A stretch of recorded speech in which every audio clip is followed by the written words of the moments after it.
ಬೆಸ್ಕಾಂ ಅವ್ರಿಗೆ ಲೆಟರ್ ಕೊಡ್ತಾರೆ, ಇದಕ್ಕೆ ಕರೆಂಟ್ ಕಟ್ ಮಾಡಿ. BWSS ಅವ್ರಿಗೆ ಲೆಟರ್ ಕೊಡ್ತಾರೆ, ಇವ್ರು ನೀರು ಕಟ್ ಮಾಡಿ ಅಂತ. ನಿಮ್ಮ ಪಾತ್ರ ಏನು ಉಳಿತು ಸ್ವಾಮಿ BBMP ಅಧಿಕಾರಿಗಳೇ? BBMPಗೆ ಇಷ್ಟೆಲ್ಲ ಸ್ಟಾಫ್ ಆಗಬೇಕು. BBMPಗೆ ಬಂದ್ಮೇಲೆ ಅವ್ರು ಇತ್ತೀಚೆಗೆ ಅವ್ರು ಬಂದು ಕಮಿಷನರ್ ಹುದ್ದೆನ ಯಾವತ್ತು ಚಾರ್ಜ್ ತಗೊಂಡ್ರು ಅವತ್ತಿಂದ ಇವತ್ತವರೆಗೂ ಎಷ್ಟು ಬಿಲ್ಡಿಂಗ್ ವೈಲೇಷನ್ ಆಗಿದೆ, ಏನು ಕನ್ಮುಚ್ಚನ್ ಕೂತಿದ್ರೆ ಇವರು. ಬಟ್ ಇವ್ರು ಫಿಕ್ಸ್ ಮಾಡಿರ್ತಾರೆ ಒಂದೊಂದು ಬಿಲ್ಡಿಂಗ್ 30-40ಗೆ ಎಷ್ಟು ಲಕ್ಷ, 60-40ಗೆ ಎಷ್ಟು, 50-80ಗೆ ಇಷ್ಟು ಅಂತ. ಆ BBMP ಎಷ್ಟು ಲೆಟರ್ ಕೊಟ್ಟಿದ್ದಾರೆ, ಒಂದು ಲೆಟರ್ ಇವತ್ತವರೆಗೂ ಡಿಸ್ಕನೆಕ್ಟ್ ಆಗಿಲ್ಲ. ನಾಳೆ ಬಾ ಅಂತ ಬರೆದ್ರೆ ಅದು ನಾಳೆ ಬರುತ್ತೆ ಅನ್ನೋದು ನಂಬಿಕೆ ಇತ್ತು. ಇದು ಯಾವಾಗ ಬೇಕಾದ್ರೂ ಬರ್ಬೋದು ಸರ್. ಇವ್ರ ಕೆಲಸನ ಇವರೇ ನ್ಯಾಯವಾಗಿ ಮಾಡ್ಕೊಳಕ್ ಆಗ್ತಾ ಇಲ್ಲ. ಇನ್ನೊಬ್ಬರದ್ದು ಯಾಕೆ ತೊಳೆಯಕ್ಕೆ ಹೋಗ್ತಾ ಇದ್ದಾರೆ ಅಂತ ನಮ್ಗೆ ಅರ್ಥ ಆಗ್ತಾ ಇಲ್ಲ. ಡಿಸೆಂಬರ್ ತಿಂಗಳಲ್ಲಿ ಸುಪ್ರೀಂ ಕೋರ್ಟ್ ಒಂದು ಆದೇಶ ಹೊರಡಿಸುತ್ತೆ. ಇದು ಕೇವಲ ಒಂದು ಕರ್ನಾಟಕಕ್ಕೆ ಮಾತ್ರ ಅಲ್ಲ, ಇಡೀ ಭಾರತಕ್ಕೆ ಒಂದು ಆದೇಶ ಹೊರಡಿಸುತ್ತೆ. ಯಾವುದೇ ರೀತಿಯಾದ ಪರವಾನಗಿ ಇಲ್ಲದಂತಹ ಕಟ್ಟಡಗಳಿಗೆ ವಿದ್ಯುತ್, ನೀರು, ಮೋರಿಗಳನ್ನು ಕೊಡಬೇಡಿ, ಸಹಜ ಸೌಲಭ್ಯಗಳನ್ನ ಕೊಡಬೇಡಿ ಅನ್ನೋ ಒಂದು ಆರ್ಡರ್ನ ಕೊಡುತ್ತೆ. ಇದು ಮೊದಲ ಬಾರಿಗೆ ಏನಲ್ಲ, ಹಲವಾರು ಬಾರಿ ಆಯಾ ರಾಜ್ಯದ ಕೋರ್ಟ್ಗಳು ಎಚ್ಚರಿಸ್ತಾ ಬಂದಿದೆ. ಆದರೆ ಆಯಾ ರಾಜ್ಯದ್ದಾಗಿರ್ಬೋದು ಅಥವಾ ನಮ್ಮ ಕರ್ನಾಟಕದ್ದಾಗಿರ್ಬೋದು, ಇಲ್ಲಿರುವಂತಹ ಸಂಬಂಧಪಟ್ಟಂಥ ಆಡಳಿತ ಮಂಡಳಿಗಳು ಯಾವ ರೀತಿಯ ಕೆಲಸ ಮಾಡ್ತಾ ಇದೆ, ಇದು ಕೇವಲ ತಮಗೆ ಎಷ್ಟು ಬೇಕೋ ಅಷ್ಟನ್ನು ಮಾತ್ರ ನೋಡಿ, ಮಿಕ್ಕಿದ್ದನ್ನು ಬೇರೆ ಬೇರೆ ಡಿಪಾರ್ಟ್ಮೆಂಟ್ಗಳಿಗೆ ಬೆಣ್ಣೆ ಸೌರಿ ಬಿಟ್ಬಿಡುವಂಥ ಕೆಲಸಗಳು ನಮ್ಮ ಅಂದರೆ ಕರ್ನಾಟಕದ ರಾಜಧಾನಿಯ ಬೃಹತ್ ಬೆಂಗಳೂರು ಮಹಾನಗರ ಪಾಲಿಕೆ ಮಾಡ್ತಾ ಬರ್ತಾ ಇದೆ. ಇವ್ರಿಗಿರಬೇಕಾದಂಥ ಜವಾಬ್ದಾರಿ ಸಹಜ ಜವಾಬ್ದಾರಿಗಳನ್ನು ತಗೊಳ್ಳೋಣ. ಇವರು ಮೇಂಟೈನ್ ಮಾಡಬೇಕಾಯ್ತು ಸ್ಟ್ರೀಟ್ ಲೈಟ್ಸ್ ಆಗಿರ್ಬೋದು, ಕಸ ಆಗಿರ್ಬೋದು, ಮೋರಿಗಳಾಗಿರ್ಬೋದು, ಅಥವಾ ಸಾರ್ವಜನಿಕರಿಗೆ ಕೊಡಬೇಕಾದಂತಹ ಸಣ್ಣ ಪುಟ್ಟ ಸೌಲಭ್ಯಗಳನ್ನು ಇವರ ಯೋಗ್ಯತೆಗೆ ಕೊಡದೆ ನುಣುಚ್ಕೊಂಡು ಓಡಾಡ್ತಿರುವಂತಹ BBMP ಅಧಿಕಾರಿಗಳು ಕೇವಲ ಇವರಿಗೆ ಬರಬೇಕಾದಂತಹ ತೆರಿಗೆ ಹಣ ಮಾತ್ರ, ಟ್ಯಾಕ್ಸ್ ಪ್ರತಿ ವರ್ಷ ಅದಕ್ಕಿಷ್ಟು ಟ್ಯಾಕ್ಸು, ಇದಕ್ಕಿಷ್ಟು ಟ್ಯಾಕ್ಸು, ಅದು ಟ್ಯಾಕ್ಸು, ಇದು ಟ್ಯಾಕ್ಸ್ ಅಂತ ಕಲೆಕ್ಟ್ ಮಾಡ್ತಾ ಇದ್ದಾರೆ. ಕೇವಲ ಇವರು ಹಣ ವಸೂಲಿ ಮಾಡೋದಕ್ಕೆ, ಅಂದರೆ ಏನು, ಇವರು ಒಂದು ರೀತಿಯಾಗಿ ಟ್ಯಾಕ್ಸ್ ಕಟ್ಕೊಳ್ಳೋದಕ್ಕೆ ಮಾತ್ರನೇ BBMP ಕಚೇರಿ ಇದೆ ಅಂತ ಕಾಣಿಸುತ್ತೆ. ನೀವು 3 ಫ್ಲೋರ್ ಕಟ್ಟಿದ್ರೆ ಇಷ್ಟು ಕಟ್ಟಿ, 5 ಫ್ಲೋರ್ ಕಟ್ಟಿದ್ರೆ ಇಷ್ಟು ಕಟ್ಟಿ, ಈ ಸೈಟ್ಗೆ ಇಷ್ಟು ಕಟ್ಟಿ, ಖಾತಾ ಕಂದಾಯ ಟ್ಯಾಕ್ಸ್ ಕಟ್ಟಿಸ್ಕೊಳ್ಳೋದಕ್ಕೆ ಮಾತ್ರನೇ BBMP ಕಚೇರಿ ಇರೋದು ಅಂತ ಕಾಣಿಸುತ್ತೆ. ಹಾಗಾಗಿ ಇವ್ರದ್ದು ಏನು ಜವಾಬ್ದಾರಿ ಇರೋಲ್ಲ. ಪರವಾನಗಿ ಕೊಡೋರು ಇವರೇ, ಕಟ್ಟಕ್ಕೆ ಬಿಡೋರು ಇವರೇ, ಕಟ್ಟಿದ ಮೇಲೆ ಡೆಮಾಲಿಷನ್ ಆರ್ಡರ್ ಕೊಡೋರು ಇವರೇ, ಕೊಟ್ಟ ಮೇಲೆ ಇವರು ಡೆಮಾಲಿಷನ್ ಮಾಡಬೇಕು. ಅದನ್ನು ಬಿಟ್ಟು ಏನು ಮಾಡ್ತಾರೆ, ಬೆಸ್ಕಾಂ ಅವ್ರಿಗೆ ಲೆಟರ್ ಕೊಡ್ತಾರೆ, ಇದಕ್ಕೆ ಕರೆಂಟ್ ಕಟ್ ಮಾಡಿ. BWSS ಅವ್ರಿಗೆ ಲೆಟರ್ ಕೊಡ್ತಾರೆ, ಇವ್ರು ನೀರು ಕಟ್ ಮಾಡಿ ಅಂತ. ನಿಮ್ಮ ಪಾತ್ರ ಏನು ಉಳಿತು ಸ್ವಾಮಿ BBMP ಅಧಿಕಾರಿಗಳೇ? ಕಮಿಷನರ್ ಅವ್ರದ್ದು ಏನು ಪಾತ್ರ ಇದರಲ್ಲಿ ಹೆಂಗಂದ್ರೆ, ಅಲ್ಲಿಗೆ BBMPಗೆ ಒಬ್ಬ ಕಮಿಷನರ್ ಅಂತ ಆಗಬೇಕು, BBMPಗೆ ಇಷ್ಟೆಲ್ಲ ಸ್ಟಾಫ್ ಆಗಬೇಕು. ಇವರೆಲ್ಲ ಏನು ಮಾಡ್ತಾರೆ, ಪ್ರತಿಯೊಂದು ವಾರ್ಡ್ಗೂ ಇಂತಿಷ್ಟು ಅಂತ ಅಧಿಕಾರಿಗಳು ಇದ್ದಾರೆ ತಾನೆ, ಅವರು ಪ್ರತಿದಿನ ಅವ್ರವ್ರ ಏರಿಯಾದಲ್ಲಿ ರೌಂಡ್ ಹೊಡಿತಾರೆ ತಾನೆ. ಒಂದು ಪರವಾನಿಗೆ ಕೊಟ್ಟಿದ್ದಾರೆ ಅಂತ ಇಟ್ಕೊಳ್ಳೋಣ, 1,00,000 ಮನೆ ಇರುವಂತಹ ಎಕ್ಸಿಸ್ಟಿಂಗ್ ಒಂದು ಏರಿಯಾದಲ್ಲಿ ಸುಮಾರು 100ರಿಂದ 200 ಬಿಲ್ಡಿಂಗ್ ಕನ್ಸ್ಟ್ರಕ್ಷನ್ ಆಗುತ್ತೆ ಅಂತ ಇಟ್ಕೊಳ್ಳೋಣ. 100ರಿಂದ 200 ಬಿಲ್ಡಿಂಗ್ ಕನ್ಸ್ಟ್ರಕ್ಷನ್ ಆಗುವಾಗ ಅದಕ್ಕೆ ಸಂಬಂಧಪಟ್ಟಂಥ ಪರವಾನಿಗೆ ಇದೇ ಅಧಿಕಾರಿಗಳು ಕೊಟ್ಟಿರ್ತಾರಲ್ಲ, ಕೊಟ್ಟ ಮೇಲೆ ಇವ್ರ ಗಮನದಲ್ಲಿ ಇರುತ್ತಲ್ಲ, ಇವರು ಸೂಪರ್ವೈಸಿಂಗ್ ಚಾರ್ಜಸ್ ಕಟ್ಟಿಸ್ಕೊತಾರಲ್ಲ, ಪ್ರತಿಯೊಂದನ್ನು ಕಟ್ಟಿಸ್ಕೊಂಡು ಪ್ರತಿಯೊಂದನ್ನು ಮಾಡಿ ಕೇವಲ ಇವರು ದುಡ್ಡು ಮಾತ್ರ ಬರಬೇಕು, ಇನ್ಪುಟ್ ಮಾತ್ರ ಇರಬೇಕು, ಕೆಲಸ ಮಾತ್ರ ಮಾಡಲ್ಲ. ರೋಡ್ ಹಾಕಲ್ಲ, ಮೋರಿ ತಗ್ಸಲ್ಲ, ಒಂದು ಕಸ ಎತ್ತ ಕರೆಕ್ಟಾಗಿ ಮಾಡಲ್ಲ, ಅದರಲ್ಲೂ 1,000 ಕೋಟಿ ಡೀಲು, ಅದರಲ್ಲೂ 1,000 ಕೋಟಿ ಹಣ ಹೊಡಿತೀರಾ. ಆ ಫುಟ್ಪಾತ್ಗಳು ಓಡಿಸೋ ಪೇಂಟಲ್ಲೂ ಡೀಲ್ ಮಾಡ್ತೀರಾ. ಯಾವುದನ್ನು ಮಾಡಲ್ಲ ನೀವು BBMP ಅಧಿಕಾರಿಗಳು. ಇಷ್ಟೆಲ್ಲ ಇದ್ದರೂ ಸುಪ್ರೀಂ ಕೋರ್ಟ್ ಎನ್ನುವ ಒಂದು ಅಸ್ತ್ರ ಇಟ್ಕೊಂಡು ಇವತ್ತು ಕಂಡ ಬಿಲ್ಡಿಂಗ್ಗಳಿಗೆ ಮನ್ಸಿಗೆ ಬಂದಂಗೆ ಲೆಟರ್ಗಳು ಕೊಡ್ತೀರಾ. ಅದಾದಮೇಲೆ ಸಂಬಂಧಪಟ್ಟಂತಹ ಕಚೇರಿ ಏನು ಬೆಸ್ಕಾಂ ಕಚೇರಿಗಳಿಗೆ ಹೋಗಿ ಲೆಟರ್ ಕೊಡ್ತೀರಾ, ಇವ್ರು ಡಿಸ್ಕನೆಕ್ಟ್ ಮಾಡಿ. ಅಂದರೆ BBMP ಅಧಿಕಾರಿಗಳು ಸರ್ವಾಧಿಕಾರಿಗಳು ಅಂತ ಹಂಗಾಯ್ತು. ಸುಪ್ರೀಂ ಕೋರ್ಟ್ ಅಂದರೆ BBMP ಅಧಿಕಾರಿಗಳು ಈ ರೀತಿ ಹಲವು ವಿಚಾರ ಮಾತಾಡೋದಕ್ಕೆ ನಮ್ಮ ಜೊತೆಯಲ್ಲಿ ಇವತ್ತು ನಮ್ಮ ಜಾನ್ ಸರ್ ಇದ್ದಾರೆ. ಈ ರೀತಿ ಹಲವು ವಿಚಾರಗಳನ್ನ ಅವ್ರ ಹತ್ರನೂ ಕೇಳೋಣ, ಏನಾಯಿತು ಅವ್ರದ್ದೇ ಒಂದು ಪರ್ಸ್ನಲ್ ಅಂದರೆ ಅವರ ವೈಯಕ್ತಿಕ ಅಲ್ಲ, ಅವರೇ ಒಂದು ಕ್ಲಿಯರ್ ಮಾಡಿದಂಥ ಕೇಸು ಅವ್ರ ಹತ್ರ ಇದೆ. ಹಾಗಾಗಿ ಅವ್ರ ಜೊತೆಲಿ ಮಾತಾಡಬೇಕು ಅಂತ ಬಂದಿದ್ವಿ. ಜೊತೆಯಲ್ಲಿ ನಮ್ಮ S13 ಉಪಸಮಿತಿಯ ಅಧ್ಯಕ್ಷರು ರವೀಂದ್ರ ಅವರು ಸಹ ಇದ್ದಾರೆ. ಇಬ್ಬರಿಗೂ ನಿಮ್ಮ ವಾಣಿಯ ಈ ಕಾರ್ಯಕ್ರಮಕ್ಕೆ ಸ್ವಾಗತ. ನಮಸ್ಕಾರ. ನಮಸ್ಕಾರ. ನಮಸ್ಕಾರ ಸರ್. ಇವಾಗ BBMP ಮಾಡ್ತಿರೋದು ಅಥವಾ ಸುಪ್ರೀಂ ಕೋರ್ಟ್ ಹೇಳಿರೋದು ಬೆಸ್ಕಾಂನ ನಡೆ ಎಷ್ಟು ಸರಿ ಸರ್? ಈಗ BBMP ಬಂದ್ಬಿಟ್ಟು ಏನು BBMP ಆ್ಯಕ್ಚುಲಿ ಅವ್ರಿಗೆ ಏನು ನಾಚಿಕೆ ಮಾನ ಮರೆದಿರಲ್ಲ. ಯಾಕಂದರೆ ಒಂದು ರೋಡಲ್ಲಿ ಏನೋ ಗುಂಡಿ ಮುಚ್ಚಬೇಕಂದ್ರೂ ಹೈಕೋರ್ಟ್ ಅವರು ಚಾಟಿ ಬೀಸಿ ಅವ್ರಿಗೆ ಅಲ್ಲಿಂದ ಹೈಕೋರ್ಟ್ ಅವರು ಒಟ್ಟಲ್ಲಿ ಒಂದು ಹೆಣ ಬಿದ್ದು ಅದು ಕೇಸ್ ಸುಪ್ರೀಂ ಕೋರ್ಟ್ಗೂ ಹೈಕೋರ್ಟ್ಗೂ ಹೋಗಿ 2-3 ಜನ ಬಿದ್ದು ಅವ್ರು ಹೋಗಿ ಕೋರ್ಟ್ಗೆ ಹೋಗಿ ಅಲ್ಲಿಂದ ಆದ್ರೆ ತಂದ್ರು. ಆವಾಗಲೂ ಒಂದು 1000 ಗುಂಡಿ ಅದು ಲೆಕ್ಕ ತೋರಿಸ್ತಾರೆ. ಅದರಲ್ಲಿ 1000 ಗುಂಡಿ ಮುಚ್ಚಲ್ಲ. ಮತ್ತು ಇನ್ನೂ ಎಷ್ಟೋ ಗುಂಡಿಗಳು ಇರ್ತದೆ ಅಂತ ನಾಶಿಗೆಟ್ಟ ಬೆಸ್ಕಾಂ ಇದು BBMP. ಅದು ತುಷಾರ್ ಗಿರಿನಾಥ್ ಅನ್ನೋ ಒಂದು ಕಮಿಷನರ್ ಇವರು ಬೆಸ್ಕಾಮಲ್ಲಿ MD ಆಗಿದ್ರು. ಅವ್ರು ಒಳ್ಳೆ ಅಧಿಕಾರಿ. ಆ್ಯಕ್ಚುಲಿ ಅವರು ಡಿಸಿಷನ್ ಮೇಕರ್. ಬೆಸ್ಕಾಮಲ್ಲಿ ಇರುವಾಗ ನನ್ನ ಅನುಭವ ಇದೆ ಪರ್ಸ್ನಲ್ ಆಗಿ ಅವ್ರ ಜೊತೆ. ಆದರೆ BBMPಗೆ ಬಂದಮೇಲೆ ಅವ್ರು ಇತ್ತೀಚೆಗೆ ಅವ್ರು ಬಂದು ಕಮಿಷನರ್ ಹುದ್ದೆನ ಯಾವತ್ತು ಚಾರ್ಜ್ ತಗೊಂಡ್ರು ಆವತ್ತಿಂದ ಇವತ್ತವರೆಗೂ ಎಷ್ಟು ಬಿಲ್ಡಿಂಗ್ ವೈಲೇಷನ್ ಆಗಿದೆ. ಏನು ಕಣ್ಮುಚ್ಚನ್ ಕೂತಿದ್ರ ಇವರು ಕಮಿಷನರ್ ಆಗಿ ಇವರು ಸಬಾರ್ಡಿನೇಟ್ಸ್ಗೆ ಇವ್ರು ಇನ್ಸ್ಟ್ರಕ್ಷನ್ ಕೊಡಬೇಕಾಗಿತ್ತು. ಮಳೆ ಬಂದರೆ ಹೋಗಿ ನಿಂತ್ಕೊಬಿಡ್ತಾರೆ. ಬರೀ ಇವ್ರದ್ದು ಹೆಂಗಾಗಿದೆ ಅಂದರೆ ಬೆಸ್ಕಾಂ MD ಹೆಂಗಿದ್ರು ಅದೇ ಥರ ಅದಕ್ಕೆ ಈಕ್ವಲ್ ಆಗಿ ಇಲ್ಲಿ ಅದಕ್ಕೆ ಆಪೋಸಿಟ್ ಆಗಿ ಇಲ್ಲಿದ್ದಾರೆ. ಇವ್ರು ಡ್ಯೂಟಿಗೆ ಬಂದಮೇಲೆ ಇವ್ರು ಯಾವತ್ತು ಇನ್ಚಾರ್ಜ್ ತಗೊಂಡ್ರು ಕಮಿಷನರ್ ಆಗಿ ಆವತ್ತಿಂದ ಇವತ್ತವರೆಗೂ ಎಷ್ಟು ವೈಲೇಷನ್ ಆಗಿದೆ ಅಂತ ನಾನು ಹೇಳೋದು. ಒಂದು ಇದ್ರ ಪ್ರಕಾರ PIL ಕೇಸ್ ಆಗಿದ್ರೆ ಯಾರ ಮೇಲೆ ಆಗಬೇಕಂತ ಜನಗಳು ಡಿಸೈಡ್ ಮಾಡ್ತಾರೆ. ಸೊ ಇಲ್ಲಿ ಏನಾಗಿದೆ ಅಂದರೆ ಇವರು ಪ್ರತಿಯೊಬ್ಬರು AE ಆಗಲಿ AW ಆಗಲಿ BBMPಯಲ್ಲಿ ಇರೋ ಅಧಿಕಾರಿಗಳು ಇವರು ಒಂದು ಬಿಲ್ಡಿಂಗ್ ಕಟ್ಟೋಕೆ ಮಿನಿಮಮ್ 1 ವರ್ಷ ಆಗುತ್ತೆ, ಇಲ್ಲ 8 ತಿಂಗಳಾಗುತ್ತೆ. ಇವ್ರು ಕಣ್ಮುಂದೆ ಓಡಾಡ್ತಾ ಇರ್ತಾರೆ. ಬಟ್ ಇವ್ರು ಫಿಕ್ಸ್ ಮಾಡಿರ್ತಾರೆ ಒಂದೊಂದು ಬಿಲ್ಡಿಂಗ್ 30-40ಗೆ ಇಷ್ಟು ಲಕ್ಷ, 60-40ಗೆ ಇಷ್ಟು, 50-80ಗೆ ಇಷ್ಟು ಅಂತ. BBMP ಅಧಿಕಾರಿಗಳು ಏನು ಮಾಡ್ತಾರೆ, ಬೆಸ್ಕಾಂ ಅವ್ರಿಗೆ ಒಂದು ನೋಟಿಸ್ ಇಶ್ಯೂ ಮಾಡ್ತಾರೆ.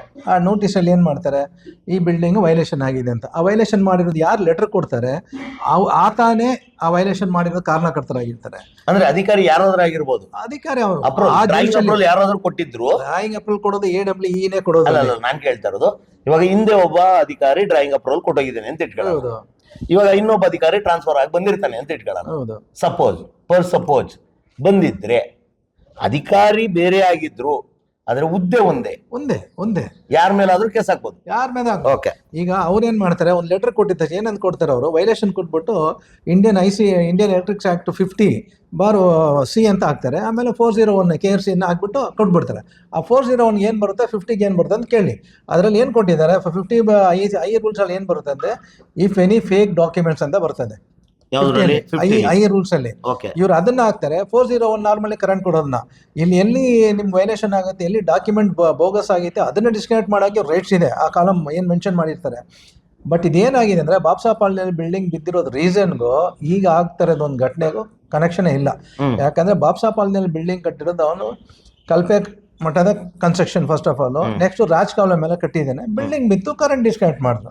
ಯಾರೋ ಸೆತ್ತೋದ್ರ ಏನಾಯ್ತು, ಅದು ಇಶ್ಯೂನ ತಗೊಂಡು ಈ BBMPಯಲ್ಲಿ ಮೇಲೆ ಕೂತಿರೋ ಕಾರ್ಪೊರೇಟ್ ಆಫೀಸಲ್ಲಿ ಕೂತಿರೋರು ಗೌರ್ಮೆಂಟಿಂದ ನೋಟಿಸ್ ಹೊಡೆದ್ರು. ಏನಂತ ನೋಟಿಸ್ ಹೊಡೆದಿದ್ದಾರೆ ಕ್ಲಿಯರ್ ಆಗಿ ಅವರು ಅರ್ಥ ಮಾಡ್ಕೋಬೇಕು. ಏನು BBMP ಅವರು ಯಾವ ಬಿಲ್ಡಿಂಗ್ ಹಜಾರ್ಡಸ್ ಇದೆ ಅಂದರೆ ಯಾವ ಬಿಲ್ಡಿಂಗ್ ಬಿದ್ದೋಗೋ ಮಟ್ಟದಲ್ಲಿದೆ, ಎಲ್ಲಿ ರಾಜಕಾಲುವೆ ಮೇಲೆ ಅಲ್ಲ ಗೌರ್ಮೆಂಟ್ ಜಮೀನ್ ಮೇಲೆ ಅನಾಥಾಶ್ರಮ ಕಟ್ಟಿದ್ರೆ ಅಂದರೆ ಅನಾಥಾಶ್ರಮದಿಂದ ಇನ್ನೊಬ್ಬರ ಜಮೀನಲ್ಲಿ ಗೌರ್ಮೆಂಟ್ ಜಾಗದಲ್ಲಿ ಕಟ್ಟಿರೋ ಬಿಲ್ಡಿಂಗ್ನ ಅವ್ನು ಐಡೆಂಟಿಫೈ ಮಾಡಿ ತೋರಿಸಿದ್ರೆ ಆ ಬಿಲ್ಡಿಂಗ್ಗೆ ಪವರ್ನ ಕಟ್ ಮಾಡಿ ಅಂತ ಮೊನ್ನೆ ಓಡಿಸಿರೋ ಆರ್ಡ್ರು ಅಷ್ಟೇ.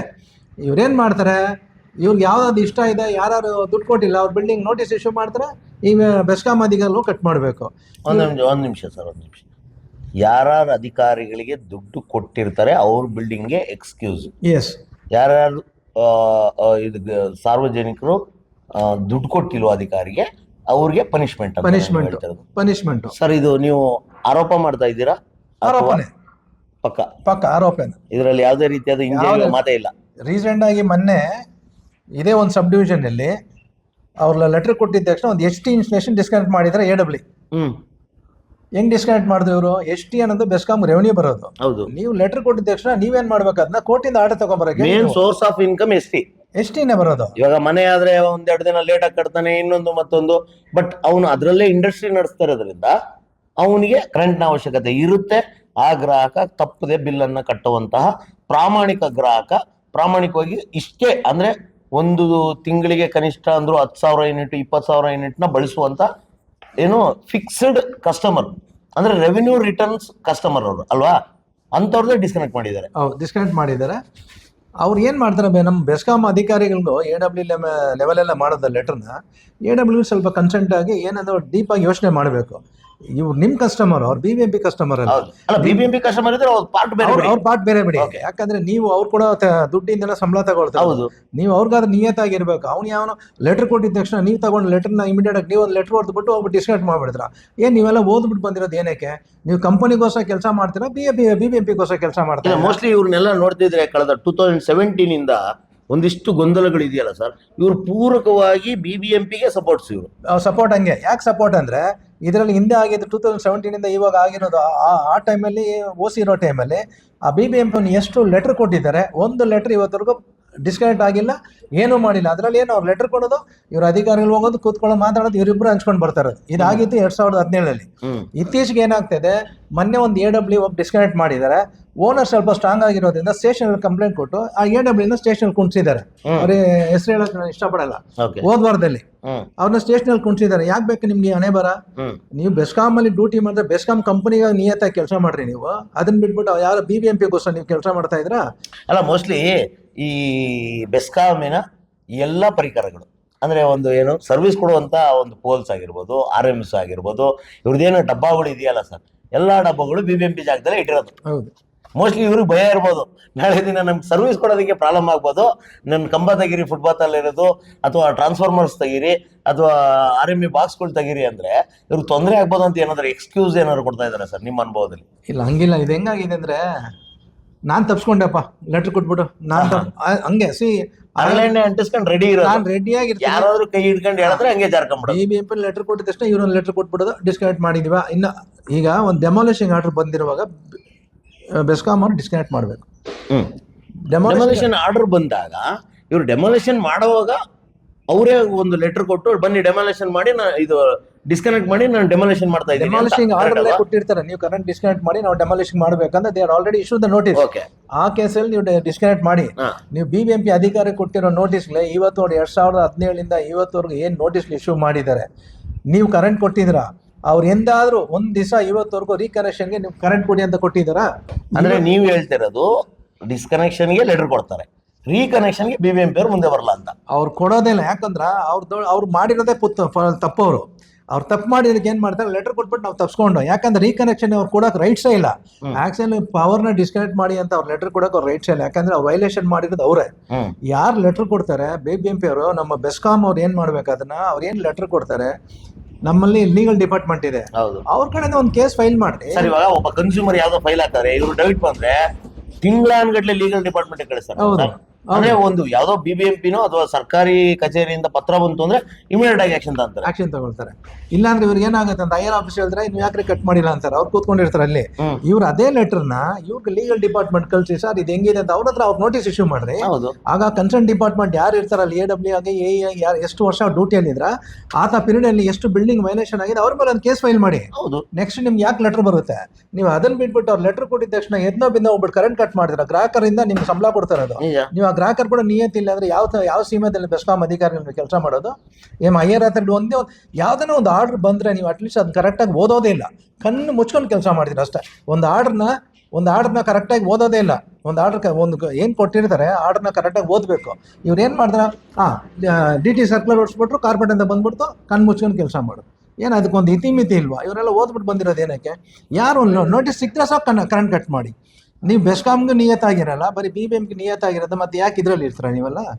ಸರ್, ಇವಾಗ ಸುಪ್ರೀಂ ಕೋರ್ಟು ಒಂದು ಆದೇಶ ಹೊರಡಿಸಿದೆ. ಡಿಸೆಂಬರ್ 24, 28ನೇ ತಾರೀಕು ಒಂದು ಸುಪ್ರೀಂ ಕೋರ್ಟ್ ಒಂದು ಆರ್ಡರ್ ಹೊರಡಿಸಿದೆ. ಏನಂತ ಹೇಳಿದೆ, ವೈಲೇಷನ್ ಮಾಡಿದಂತಹ ಮತ್ತು ಆ್ಯಸ್ ಪರ್ ಡ್ರಾಯಿಂಗ್ ಇಲ್ದಿರೋಂತಹ ಬಿಲ್ಡಿಂಗ್ಗಳಿಗೆ ನೀವು ಮೂಲಭೂತ ಸೌಕರ್ಯಗಳನ್ನ ಕೊಡಬೇಡಿ ಅಂತೇಳಿದೆ. BBMP-ಗೆ ಯಾವುದೇ ರೀತಿಯಾದ ಅಧಿಕಾರ ಕೊಟ್ಟಿದೆಯಾ? ನೀವು ಸಂಬಂಧಪಟ್ಟಂತಹ ವಾಟರ್ ಸಪ್ಲೈ ಆಗಿರ್ಬೋದು, ಎಲೆಕ್ಟ್ರಿಕಲ್ ಕಂಪನೀಸ್ ಆಗಿರ್ಬೋದು, ಅವ್ರಿಗೆ ನೀವು ಲೆಟರ್ ಕೊಟ್ಟು ಡಿಸ್ಕನೆಕ್ಟ್ ಮಾಡಿಸಿ ಅಂತ? ಇಲ್ಲ, ಅದು ಆ ಥರ ಕೊಟ್ಟಿಲ್ಲ. ಇವ್ರು ಆ್ಯಕ್ಚುಲಿ ಅದು ಹೆಂಗೆ ಹೇಳೋದು, ಅದನ್ನ ಅದು ಆರ್ಡರ್ ಅಂತ ಕೂಡ ಇಲ್ಲ. ಅದು PL ಹಾಕಿರುವಾಗ ಅದು ಆಲ್ರೆಡಿ ನಾವು ಸುಮಾರು ಸಲ ಮಾತಾಡಿದ್ವಿ. ಏನು ಅವ್ರೇನು ಆರ್ಡರ್ ಮಾಡಿ ಇವ್ರು ಕೆಲಸ ಮಾಡೋದಂತ ಹೇಳಿ ಇವ್ರು ಯಾವ ಕೋರ್ಟ್ ಆರ್ಡರ್ ಮಾಡಿದ್ರೆ BBMP ಕೆಲಸ ಮಾಡಿಲ್ಲ. ಸುಪ್ರೀಂ ಕೋರ್ಟ್, ಹೈಕೋರ್ಟ್ಗೆ ಇವ್ರೇನು ಬಗ್ಗವರೆಲ್ಲ ಬಿಡೋದು. ಇವ್ರು ಅಷ್ಟು ಇವ್ರಿಗೆಲ್ಲ ಕಾಲೇಜ್ ಇದ್ರೆ ಇವ್ರೇನ್ ಮಾಡ್ಬೇಕು, ಬೈಲಾನ ತಿದ್ದುಪಡಿ ಮಾಡಬೇಕು. ಹೆಂಗ್ ತಿದ್ದುಪಡಿ ಮಾಡ್ಬೇಕಂದ್ರೆ 30-40 ಸೈಟಲ್ಲಿ ಇವ್ರೇನ್ ಮಾಡಿದ್ರೆ ಇನ್ನೂ ಅದೇ ತರ ಗ್ರೌಂಡ್ +2 ಕೊಡ್ತಾ ಇದಾರೆ. ಇವ್ರು ಜಾಸ್ತಿ ಮಾಡಲಿ, ಕೆಳಗಡೆ ಫುಲ್ ಪಾರ್ಕಿಂಗ್ ಮಾಡಿಬಿಡಿ. ಗ್ರೌಂಡ್ ಫ್ಲೋರ್ ಕಂಪಲ್ಸರಿ ಪಾರ್ಕಿಂಗ್ ಇರಬೇಕು. ಮೇಲೆ ನೀವು 4 ಫ್ಲೋರ್ 5 ಫ್ಲೋರ್ ಕೊಡಿ. ಯಾಕಂದರೆ ಇವತ್ತಿರೋ ರೇಟ್ಗಳಲ್ಲಿ ಈ ಗ್ರಾಹಕರು ತಗೊಂಡು ಅವ್ರು ಇನ್ವೆಸ್ಟ್ಮೆಂಟ್ ಮಾಡಿ ಅವ್ರ ಬಾಡಿಗೆ ಬರೋದು 0.5% 75 ಬರ್ತದೆ ಅಷ್ಟೇ, ಜಾಸ್ತಿ ಅಂತೂ ಬರೋಲ್ಲ. ಸೊ ಅವ್ರು ಬಂಡವಾಳ ಹಾಕಿ ಅವ್ರು ದುಡ್ಡು ಕಟ್ಟಿ ಅವರು ಇದೆಲ್ಲ ಫಾಲೋ ಮಾಡಬೇಕಂದ್ರೆ ಈ OC ಅನ್ನೋದು ಯಾರು ಬರ್ತದೆ ಅಂದರೆ ಇಂಡಿವಿಜುವಲ್ ಓನರ್ಸು. ನನಗೆ ಇದೆ ದುಡ್ಡಿದೆ, ನನ್ನ ಬಾಡಿಗೆ ಬರಬೇಕು, ರಿಟರ್ನ್ಸ್ ಬರಬೇಕು ಅಂತ ಸೆಟ್ಲ್ ಆಗೋರಿಗೆ OC ಅನ್ನೋದು ಅವ್ರು ಬರೋದಿಲ್ಲ. ಯಾಕಂದರೆ ಸ್ವಂತ ಬಿಲ್ಡಿಂಗಲ್ಲಿ ಕಟ್ಕೊಳ್ತಾರೆ, ಸ್ವಂತ ಜಾಗದಲ್ಲಿ ತಗೊಂಡು ಕಟ್ಕೊಳ್ಳಿ, ಅವ್ರು ಲೈಫ್ ಟೈಮ್ ರಿಟರ್ನ್ ಏನೋ ಮಾಡ್ಕೊಳ್ತಾರೆ. ಅದಕ್ಕೆ OC ಅನ್ನೋದು ಬೇಕಾಗಲ್ಲ, ಬರೀ CC ಮಾತ್ರ ಬೇಕಾಗುತ್ತೆ. Commencement certificate, work done certificate ಒಂದು ಕೊಡ್ತಾರೆ ಅಷ್ಟೇ. ಅದು ಬಿಟ್ಟರೆ ಈ OC ಅನ್ನೋದು ಯಾರು ಬೇಕು, ಮಲ್ಟಿ ಡ್ವೆಲ್ಲಿಂಗ್ ಹೌಸಸ್ ಅಂದ್ರೆ MS ಬಿಲ್ಡಿಂಗ್ ಮಾತ್ರ, ಅಂದ್ರೆ ಅಪಾರ್ಟ್ಮೆಂಟ್ಸ್ ಅಲ್ಲಿ ಡಿಫ್ರೆಂಟ್ ಕೈಂಡ್ ಆಫ್ ಓನರ್ ಒಂದು ಕನ್ಸ್ಟ್ರಕ್ಷನ್ ಮಾಡಿ ಸೇಲ್ ಮಾಡುವಂತವನು. ಯಾಕೆ ಸೇಲ್ ಮಾಡ್ತಾ ಅಂದ್ರೆ ಅವನು ಆ ಕ್ವಾಲಿಟಿ ಆಫ್ ವರ್ಕ್ ಮಾತ್ರ ಇದು ಬರ್ತದೆ. ಇವರು OC ಅಂದಿದ ತಕ್ಷಣ ಎಲ್ಲ ಮನೆಗೆ 60-40 15 ಮೀಟರ್ ಮೇಲೆ ಹೋಗ್ಬಿಟ್ಟು ಒಂದು 800 ಅಡಿ ಮೇಲೆ ಬಿಟ್ರೆ MS ಬಿಲ್ಡಿಂಗ್ OC ತಗೋ. OC ಎಲ್ಲಿ ಬರಬೇಕು? ಮಲ್ಟಿ ಡ್ವೆಲ್ಲಿಂಗ್ ಹೌಸಸ್ ಅಂದ್ರೆ different kind of owner staying in group of housing. It's group housing ಅಂದ್ರೆ ಎಲ್ಲ ದುಡ್ಡು ತಗೊಳ್ತಾರೆ, ಎಲ್ಲ ದುಡ್ಡು ಕೊಟ್ಟು ಅವನೊಂದು ಫ್ಲಾಟ್ ತಗೊಳ್ಳುವಾಗ ಆ ಫ್ಲಾಟು ವಾಸಕ್ಕೆ ಯೋಗ್ಯವಾಗಿದೆಯಾ ಅಂತ ಸರ್ಟಿಫಿಕೇಟ್ ಮಾಡಿಕೊಡೋದು ಅದು BBMP ಕನ್ಸರ್ನ್ ಡಿಪಾರ್ಟ್ಮೆಂಟ್. ಅದು OC ಎಲ್ಲಿ ಯಾವಾಗ ಬರುತ್ತೆ? OC ಫುಲ್ ಬಿಲ್ಡಿಂಗ್ ಕಂಪ್ಲೀಟ್ ಆಗಿ ನೀರು, ವಾಟರ್ ಕನೆಕ್ಷನು, ಎಲೆಕ್ಟ್ರಿಸಿಟಿ ಎಲ್ಲ ಬಂದು ಫುಲ್ ಕಂಪ್ಲೀಟ್ ಆಗಿ ಕೀ ಹ್ಯಾಂಡ್ ಓವರ್ ಮಾಡಾಗ OC ಬಂದ್ಬಿಟ್ಟು ಇವ್ರು ಇನ್ಸ್ಪೆಕ್ಷನ್ ಮಾಡಿ ಇದು ವಾಸಕ್ಕೆ ಯೋಗ್ಯವಾಗಿದೆ ಅಂತ ಇವ್ರು ಸರ್ಟಿಫಿಕೇಟ್ ಮಾಡಿಕೊಡೋದು BBMP ಅವ್ರ rights. It is not that under construction ಇರುವಾಗ ನೀವು OC ತಂದು ಬನ್ನಿ, OC ತಂದು ಬೆಸ್ಕಾಮಲ್ಲಿ ಕೇಳೋದು. ಬೆಸ್ಕಾಮ್ಗೆ ಫಸ್ಟ್ ಆಫ್ ಆಲ್ ನಾಚಿಕೆ ಆಗಬೇಕು. ಈ ಬೆಸ್ಕಾಮಲ್ಲಿ KRC ಎಂದು ಸುಪ್ರೀಂ ಆಗಿದೆ, ಸೊ ಅದರಿಂದ ಅದೊಂದಿದೆ. ಬಟ್ ದಯವಿಟ್ಟು ನಾವು ಒಂದು ರಿಕ್ವೆಸ್ಟ್ ಮಾಡೋದೇನಂದ್ರೆ AWಗಳು ಯಾರೀಗ ಡಿಸ್ಕರೇಜ್ ಮಾಡೋಕೆ ಹೊರಟಿದ್ದೀರಾ ಇವ್ರಿಗೆಲ್ಲ ಎಚ್ಚರಿಕೆ ಕೊಡ್ತೀವಿ. ಈಗ ನಾವು ಇನ್ನೊಂದು ಮಾತು ಹೇಳೋಗಿದ್ರಲ್ಲಿ ಬಯಸ್ತೀನಿ, ಇಲ್ಲಿ ನೀವು ಇದೇ ಥರ ಮಾಡ್ತಾ ಇದ್ರೆ BBMP ಅವ್ರು ತಪ್ಸ್ಕೊಬಿಡ್ತಾರೆ, ನೀವೇ ತಗೊಳ್ಕೊಬಿಡ್ತೀರ ಅಷ್ಟೇ. ಈಗ AW ಎತ್ಕೊಂಡು ಕುಣಿಸಿದಾರೆ ಸ್ಟೇಷನಲ್ಲಿ, ಅವಮಾನ ತಾನೇ ಅದು, ಹೇಳಿ ಅಲ್ವಾ? ಒಂದು AW ಡಿಸ್ಕನೆಕ್ಟ್ ಮಾಡೋಕೆ ಹೋಗೋ ಓನರ್ ಸ್ಟ್ರಾಂಗ್ ಆಗಿದೆ, ಕಂಪ್ಲೇಂಟ್ ಕೊಟ್ಟು ಎತ್ಕೊಂಡು ಸ್ಟೇಷನಲ್ಲಿ ಕುಣಿಸಿದ್ದಾರೆ. 4 ಅವರು ಸ್ಟೇಷನಲ್ಲಿ ಕುಂಟು ಬಂದಿದ್ದಾರೆ AW. ಇದಕ್ಕಿಂತ ಇನ್ನೇನು ಬೇಕು? ಯಾರು ಸರ್ ಅವರು? AW ಹೆಸರು ಹೇಳ್ತೀನಿ ನಾನು ನಿಮ್ಗೆ. ಇಲ್ಲೇ ಇದ್ದಾರೆ AW ಅವ್ರನ್ನ. ಈಗ BBMP ಅವರು ವೈಲೇಷನ್ ಮಾಡಿ ಬಿಟ್ಬಿಟ್ರು, ಅವ್ರು ಆರಾಮಾಗಿ ತಿರುಗ್ತಾ ಇದ್ದಾರೆ. ಅವ್ರು ನೋಟಿಸ್ ಯಾವ ಆಫೀಸ್ AW ಅಂತ ತಿಳ್ಕೊಬೋದಾ? ಇದೆ ಬೆಸ್ಕಾಂ ಆಫೀಸೇ ಬಿಡಿ. ಅದು ಹೋಯ್ತು ಪಾಪ, ಅವ್ರ ಮರ್ಯಾದೆ ಯಾಕೆ ಅರೇಂಜ್ ಮಾಡಬೇಕು? ಅವ್ರು ಹೋಗಿದ್ರು ಪಾಪ, 4 ಅವ್ರು ಸ್ಟೇಷನಲ್ಲಿ ಬಿಟ್ಟಲ್ಲ ಅವ್ರನ್ನ. ಅವ್ರು ಸ್ವಲ್ಪ ಇನ್ಫ್ಲೂಯೆನ್ಸ್ ಆದ ಓನರು, ಅವ್ರು ಕರ್ಕೊಂಡೋಗಿ ಕುಣಿಸ್ಬಿಟ್ರು ಅವ್ರನ್ನ. ಇದೆಲ್ಲ ಬೇಕಾ ನಿಮಗೆ? ಇವರು DT ಅವರಾಗಲಿ, ಈಗ ಹೊಸದಾಗಿ ಬಂದಿರೋ ಶಿವಶಂಕರ MD ಅವರು, ಇವ್ರು ಏನು ಮಾಡಬೇಕು, ಇನ್ನೊಂದು ಕರೆಕ್ಟಾಗಿ ಒಂದು ಸುತ್ತಲ್ಲಿ ಓಡಿಸ್ಬಿಡಿ. ನೀವು ಎಲ್ಲರೂ ಒಂದು ಲೆಟರ್ ಹಾಕ್ಬಿಟ್ಟು ತಪ್ಸ್ಕೊಬಿಡ್ತೀರ. ಈಗ ಮೊನ್ನೆ ಚೀಫ್ ಸೆಕ್ರೆಟರಿ ಅವರು ಏನಾಗ್ಬಿಟ್ರು, ಕರೆಂಟ್ ಕೊಡಬಾರ್ದು, ಏನು ಕೊಡಬಾರ್ದು, ಕರೆಂಟ್ ಕೊಡಬಾರ್ದು. ನೀವು ಕರೆಂಟ್ ಇಟ್ಟಿರೋದು ಮಾರೋಕ್ಕೆ. BWSSB ಏನು ಮಾಡ್ತಾರೆ, ಪೆನಾಲ್ಟಿ ಕ್ಲಾಸ್ ಆಗ್ಬಿಟ್ಟು ಅವ್ರು ಟೆನ್ಷನೇ ಇಲ್ಲ, ಬಿಲ್ಡಿಂಗ್ ಎಷ್ಟಾದರೂ ಕಟ್ಟಿ ನಾವು ನೀರು ಕೊಡ್ತೀವಿ ಅಂದ್ಬಿಟ್ಟು ಪೆನಾಲ್ಟಿ ಒಂದೊಂದು ಬಿಲ್ಡಿಂಗ್ಗೆ 8,000ದಿಂದ 10,000ವರೆಗೂ ಪ್ರತಿ ತಿಂಗಳು ಕಲೆಕ್ಟ್ ಮಾಡ್ತಾ ಇದ್ದಾರೆ. ಬೆಸ್ಕಾಂ ನೀವು ಮಾಡಿ ಅದೇ ಥರ ಒಂದು 8,000 10,000 ಕಲೆಕ್ಟ್ ಮಾಡಿರಿ, ಎಷ್ಟೋ ಕೋಟಿಯಲ್ಲಿ ದುಡ್ಡು ಬರ್ತದೆ. ಬೆಸ್ಕಾಂ ಲಾಸ್ ಅಂತಿರಲ್ಲ, ಕಟ್ಟಿ ನೀವು. ನಿಮಗೂ OCಗೆ ಏನು ಸಂಬಂಧ ಇದೆ? ಒಂದು ಇನ್ಸ್ಟಲೇಷನ್ಗೆ ಮಿನಿಮಮ್ 10,000 ಅಂತ ನೀವು ಕಲೆಕ್ಟ್ ಮಾಡಿ. ಯಾವಾಗ ಅವ್ರು OC ತಂದು ಕೊಡ್ತಾರೆ ಅವಾಗ ಕ್ಯಾನ್ಸಲ್ ಮಾಡಿ. ಈ OC ತರಲ್ಲ, ನೀವು ಕ್ಯಾನ್ಸಲ್ ಮಾಡಲ್ಲ, ಬೆಸ್ಕಾಂಗೆ ರೆವೆನ್ಯೂ ಬರುತ್ತಲ್ಲ. ಅಲ್ಲ, ಇವಾಗ ಸುಪ್ರೀಂ ಕೋರ್ಟ್ ಆರ್ಡರ್ ಕೊಟ್ಟಿರೋದ್ರಿಂದ OC ಕ್ಯಾನ್ಸಲ್ ಆಗೋ ಯಾವುದೇ ಸಾಧ್ಯತೆಗಳು ಇಲ್ಲ ಬಿಡಿ. OC ಅನ್ನೋದು ಕ್ಯಾನ್ಸಲೇ ಆಗಲ್ಲ, ಯಾಕಂದ್ರೆ ಆಕ್ಚುಲಿ ಅದು ಇವಾಗಿಲ್ಲ, ಅವಾಗಿಂದ ಇದೆ. BBMP ಯಾವಾಗ ಆಯ್ತು ಆವತ್ತಿಂದ ಬೈಲಾದಲ್ಲಿದೆ OC ಅನ್ನೋದು ಆಕ್ಯುಪೆನ್ಸಿ ಸರ್ಟಿಫಿಕೇಟ್ ಅಲ್ಲಿಗೆ ಬರುತ್ತೆ. ಯಾಕಂದ್ರೆ ಹಿಂದೆ ಒಂದು MD ಬಿಲ್ಡಿಂಗ್ ಕಟ್ಟಿ 15 ವರ್ಷ ಆಗಿತ್ತು, ವಾಸದಲ್ಲಿ ಇದ್ದಾರೆ ಜನಗಳು. ಆ ಬಿಲ್ಡಿಂಗ್ನ ಬರೀ OC ಇಟ್ಕೊಂಡು OC ನೆಪ ಇಟ್ಕೊಂಡು ಡಿಸ್ಕನೆಕ್ಟ್ ಮಾಡಿದ್ರು. ಬೆಸ್ಕಾಂ MD 15 ವರ್ಷ ವಾಸ ಇದ್ರೆ ಅಂತ ಬಿಲ್ಡಿಂಗ್ ಡಿಸ್ಕನೆಕ್ಟ್ ಮಾಡಿದ್ರು. ಇದೇ HLO ಅಲ್ಲಿ ನಮ್ಮ ಹಿಂದೆ ಇದ್ದ ಮನಿವನ್ನನ್ನು ಆ ಬಿಲ್ಡಿಂಗ್ ಡಿಸ್ಕನೆಕ್ಟ್ ಮಾಡಿದ್ರು. ಯಾಕಂದ್ರೆ ಬಿಲ್ಡರ್ಗೆ ದುಡ್ಡು ಬಂದಿಲ್ಲ ಅಂದ್ಬಿಟ್ಟು ಆ ಬಿಲ್ಡಿಂಗ್ನ ಡಿಸ್ಕನೆಕ್ಟ್ ಮಾಡಿ 15 ದಿವಸ ಆದಮೇಲೆ ಅವರೆಲ್ಲ ದುಡ್ಡು ಕೊಟ್ಟ ಮೇಲೆ ರೀಕರೆಕ್ಷನ್ ಮಾಡಿದ್ರು. ಒಟ್ಟಲಾಗಿ ಓವರ್ ಆಗಿ ನೀವು ಹೇಳೋದೇನಂದ್ರೆ ಈ OC ಅನ್ನುವ ಭೂತ ಹಣದ ಮುಖಾಂತರ ಓಡಿಸ್ಬೋದು ಅಂತ. ಇದು ಹೆಂಗೆ ಅಂದ್ರೆ, ಇದು ಒಂಥರ ಈ ಹಳೆ ಕಾಲದಲ್ಲಿ ಅಂದ್ರೆ ಒಂದು ನಾಳೆ ಬಾ ಅಂತ ಬರೆದ್ರೆ ಅದು ನಾಳೆ ಬರುತ್ತೆ ಅನ್ನೋದು ನಂಬಿಕೆ ಇತ್ತು. ಇದು ಯಾವಾಗ ಬೇಕಾದ್ರೂ ಬರ್ಬೋದು ಸರ್. ಇವರು ಅದು ಲೀಗಲ್ಲ, ಇಲ್ಲೀಗಲ್ಲ, ಇನ್ನೊಂದ ಮತ್ತೊಂದ ಗೊತ್ತಿಲ್ಲ. ಒಟ್ಟಾರೆಯಾಗಿ BBMP ಅವರು ಡೈರೆಕ್ಟ್ ಆಗಿ ಹೋಗಿ ಬಿಲ್ಡಿಂಗ್ ಡೆಮೊಲಿಷನ್ ಅಂತೂ ಮಾಡಲ್ಲ. ಜಸ್ಟ್ ಇವ್ರದ್ದೇನಂದ್ರೆ ಲವ್ ಲೆಟರ್ಸ್ ಅಷ್ಟೇ. ಬೆಸ್ಕಾಮ್ ಕೊಡು, ವಾಟರ್ ಸಪ್ಲೈ ಕೊಡು, ನಾನು ಮಾತ್ರ ಲೆಟರ್ ಕೊಟ್ಬಿಟ್ಟು ನೆಮ್ಮದಿ ಜಮ್ ಅಂತ ಕಾಲ ಮೇಲೆ ಕಾಲ ಹಾಕೊಂಡು ಆಫೀಸಲ್ಲಿ ಇರೋದು. ಸರ್, ಒಟ್ಟಾರೆಯಾಗಿ ಇದಕ್ಕೆ ಏನಾದ್ರು ಒಂದು ಪರಿಹಾರ ಅಥವಾ ಏನಾದ್ರು ಒಂದು ಆಲ್ಟರ್ನೇಟ್ ಅಂತ ಏನಾದ್ರು ಸಿಗ್ಬೋದಾ ಸರ್? ಇದಕ್ಕೆ ಸಿಗ್ಬೋದು ಅಂದರೆ, ಈಗ ಬೆಸ್ಕಾಮಲ್ಲಿ ನಮ್ಮ ಏನೀಗ MD ಬಂದಿದ್ದಾರೆ ಇವರು, ಅದು ಯಾಕಂದ್ರೆ ಇವರು ಫಸ್ಟ್ ರೆವೆನ್ಯೂ ಡಿಪಾರ್ಟ್ಮೆಂಟಿಂದ ಬಂದಿದ್ದಾರೆ. ಯಾರು ಯಾಕಂದ್ರೆ ಸರ್ಕಾರದಲ್ಲಿ ಫಸ್ಟ್ ಆಫ್ ಆಲ್ ದುಡ್ಡಿಲ್ಲ. ದುಡ್ಡಿಲ್ಲ. ಒಂದು ಅವ್ರು ಆಲ್ರೆಡಿ ನಮ್ಗೆ ಸಿಕ್ಕಿರೋ ಮಾಹಿತಿ ಪ್ರಕಾರ 2 ಲಕ್ಷ ಕೋಟಿ ಸಾಲ ಇದೆ over all state government. State government. ಈಗ ಬೆಸ್ಕಾಂ ಒಂದು 18,000 ಕೋಟಿ ಸಾಲ ಇದೆ. ಅದು ಮೇಲ್ನೋಟಕ್ಕೆ ಸರ್, ಅದು ಮೇಲ್ನೋಟಕ್ಕೆ, ಒಳಗಡೆ ಎಷ್ಟಿದೆ ಗೊತ್ತಿಲ್ಲ. ಬಂಡವಾಳ ಬರಲಿ, ಅದು ಸಾಲ ಮಾಡ್ಕೊಂಡು ಸಾಯ್ಲಿ, ಹೆಂಗೋ ಮಾಡಲಿ. ಈಗ ಇದಕ್ಕೆ ಏನು ಮಾಡ್ಬೇಕಂದ್ರೆ ಯಾರು BBMP ಅಧಿಕಾರಿಗಳು ಇವ್ರಿಗೆ ಯಾರು ನೋಟಿಸ್ ಕೊಡ್ತಾರೆ, ಯಾವ ಬಿಲ್ಡಿಂಗ್ ಡೆಮಾಲಿಷ್ ಮಾಡಬೇಕು, ಅಲ್ಲ ಕರೆಂಟ್ ಡಿಸ್ಕನೆಕ್ಟ್ ಮಾಡಿ ಅಂತ ಬೆಸ್ಕಾಮ್ಗೆ ಏನು ನೋಟಿಸ್ ಕೊಡ್ತಾರೆ, ಇವರು ಅದನ್ನು ಇಮಿಡಿಯೇಟ್ ಆಗಿ ಒಂದು ಲೀಗಲ್ ಡಿಪಾರ್ಟ್ಮೆಂಟ್ ಲೆಟ್ರ್ ಕಳಿಸಿ ಅವ್ರ ಮೇಲೆ ಒಂದು ಕೇಸ್ ಫೈಲ್ ಮಾಡಿದ್ರೆ ನೋಡ್ಕೊಳ್ಳಿ. ಈ ಡಿಸ್ಕನೆಕ್ಷನ್ ಲೆಟ್ರ್ ಅನ್ನೋದು ಬೆಸ್ಕಾಮ್ BWSSB ಅವ್ರು ಲೆಟ್ರೇ ಕಳ್ಸಲ್ಲ ಅವ್ರು. ಅದು ಗೊತ್ತಾ ನಿಮಗೆ? ಹೌದು. BWSS ಲೆಟ್ರೇ ಕಳ್ಸಲ್ಲ, ಕರೆಂಟ್ ಮಾತ್ರ ಕಳ್ತಾರೆ. ಯಾಕಂದರೆ ಕೆಲವು ಅಧಿಕಾರಿಗಳು ಇದರಲ್ಲೂ ಶಾಮೀಲಾಗಿದ್ದಾರೆ. ಬೆಸ್ಕಾಂ ಅಧಿಕಾರಿಗಳು ಕೆಲವರು BBMP ಜೊತೆ ಶಾಲುವಾಗಿದ್ದಾರೆ. ಆಗ್ಬಿಟ್ಟು ಅವರೇ ಹೇಳ್ತಾರೆ ಆ ಬಿಲ್ಡಿಂಗ್ ಕೊಡಿ, ಡಿಸ್ಕನೆಕ್ಟ್ ಮಾಡಿ ಅಂತ. ಇದು ನಾನು ನೋಡಿದ್ದೀನಿ, ನನ್ನ ಕಣ್ಣಾರೆ ನೋಡಿದ್ದೀನಿ. ಇದಕ್ಕೆ ಅಡ್ಜಸ್ಟ್ಮೆಂಟ್ ಮಾಡಿದ್ದಾರೆ ಸುಮಾರು ಕೆಲಸಗಳು. ಓ, ಮಗುನ ಚೂಟೋರು ತೊಟ್ಟಲ್ ತೂಗೋರು ಇವ್ರೆ. ನೀವು ಹೇಳ್ತಿರೋದು ಹಿಂದೆ ಒಬ್ಬ JE ಆಗಿದ್ದ ನಮ್ಮ ಮಾರ್ತಳ್ಳಿಯಲ್ಲಿ, ಅವನ ಅದೇ ಕೆಲಸ ಮಾಡ್ತಾ ಇದ್ವಿ. ಬೆಸ್ಕಾಂ ಅವ್ರನ್ನ BBMP ಸ್ವಲ್ಪ ಹಾಕೊಳ್ಳೋದು, ಹಣ ಅಲ್ಲೊಂದು ಬಿಲ್ಡಿಂಗ್ ಇದೆ ಬಾ, ನಾನು ಕರ್ಕೊಂಡು ತೋರಿಸೋದು, ಡಿಸ್ಕನೆಕ್ಟ್ ಮಾಡೋದು, ಇವರೇ ವ್ಯವಹಾರ ಮಾಡೋದು. ಓಹ್, ಎಲ್ಲ ಮಾಡಿದ್ದಾರೆ, ಸುಮಾರು ಕೆಲಸ ಮಾಡಿದ್ದಾರೆ. ಈಗ ಅಟ್ ಪ್ರೆಸೆಂಟ್ ನಮ್ಗೆ ಗೊತ್ತಿಲ್ಲ ಏನು ಮಾಡ್ತಾರೆ ಅಂದ್ಬಿಟ್ಟು. ಬಟ್ ಡಿಸ್ಕನೆಕ್ಟ್ ಮಾಡೋಕ್ಕಂತೂ ಯಾವುದೂ ಇಲ್ಲ. ನೀವು ಯಾವುದೇ ಒಂದು ಲೆಟ್ರ್ ಬಂದರೆ ನೀವು ಅದನ್ನ ಇಮಿಡಿಯೇಟ್ ಆಗಿ ನಿಮ್ಮ ಲೀಗಲ್ ಡಿಪಾರ್ಟ್ಮೆಂಟ್ ಕಳಿಸಿ, ಯಾರು ಕನ್ಸಲ್ಟ್ EEನೋ AW ಯಾರು ಕೊಡ್ತಾರೆ ಅವ್ರ ಮೇಲೆ ಒಂದು ಲೆಟ್ರ್ ನೋಟಿಸ್ ಇಶ್ಯೂ ಮಾಡಿ. ಅವ್ರು ಎಷ್ಟು ವರ್ಷದಿಂದ ಅವ್ರ ಸರ್ವಿಸಿಂಗ್ ಕಾರ್ಡ್ ತಗೊಳ್ಳಿ, ಎಷ್ಟು ವರ್ಷದಿಂದ BBMPಲಿ ಇದ್ರು, ಅವ್ರ ಪೀರಿಯಡಲ್ಲಿ ಎಷ್ಟು ಬಿಲ್ಡಿಂಗ್ ಕಟ್ಟಿದ್ರೆ ಇಲ್ವಾ ಅಂತ ಅವ್ರು ತಗೊಳ್ಳಿ. ಆಮೇಲೆ ಗೊತ್ತಾಗುತ್ತೆ ಅದು ಬಂಡವಾಳ ಏನಂತ. ಇವಾಗ ಸಹಜವಾಗಿ ಯಾವುದೇ ಒಂದು ರೋಗ ಅಂತ ಇಟ್ಕೊಳ್ಳೋಣ, ಯಾವುದೇ ಒಂದು ರೀತಿಯಾದ ರೋಗ, ಆ ರೋಗನ ಎದುರುಗಡೆ ನಿಂತ್ಕೊಂಡು ನೋಡೋನಿಗೆ ಅದ್ರ ರೋಗದ ಅನುಭವ ಇರಲ್ಲ.